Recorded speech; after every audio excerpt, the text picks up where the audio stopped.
অবনী ঘোষের পদ্মমধু, চোখের ছানি ফুলি ঝাপসা, জল পড়ে, দৃষ্টিশক্তি কম, দূরের জিনিস দেখতে পাচ্ছেন না, কাছের জিনিস দেখতে পাচ্ছেন না, কাগজ পড়তে পাচ্ছেন না। এ দেখুন, চোখ চুলকায়, চোখ বিচটি পড়ে, চোখ দিয়ে জল পড়ে। এর একটি ফাইল নিয়ে যাবেন। অবনী ঘোষের পদ্মমধু, অবনী ঘোষের পদ্মমধু, চোখের ছানি ফুলি ঝাপসা, জল পড়ে, দৃষ্টিশক্তি কম, দূরের জিনিস দেখতে পাচ্ছেন না, কাছের জিনিস দেখতে পাচ্ছেন না, চশমা ছাড়া আপনি কাগজ পড়তে পাচ্ছেন না। স্যার, আমি অনুরোধ করব এর একটি ফাইল নিয়ে যাবেন।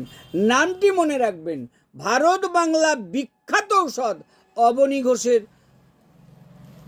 পদ্মমধু।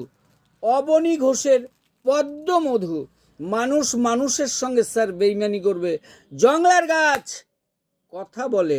নামটি মনে রাখবেন, আপনাদেরই সেই সুপরিচিত ভারত বাংলা বিখ্যাত অবনী ঘোষের পদ্মমধু, চোখের ছানি ফুলি ঝাপসা, জল পড়ে, দৃষ্টিশক্তি কম, দূরের জিনিস দেখতে পাচ্ছেন না, কাছের জিনিস দেখতে পাচ্ছেন না। এই দেখুন, চোখ চুলকায়, চোখে বিচটি পড়ে, চোখ দিয়ে জল পড়ে। এর একটি ফাইল নিয়ে যাবেন। অবনী ঘোষের পদ্মমধু, অবনী ঘোষের পদ্মমধু।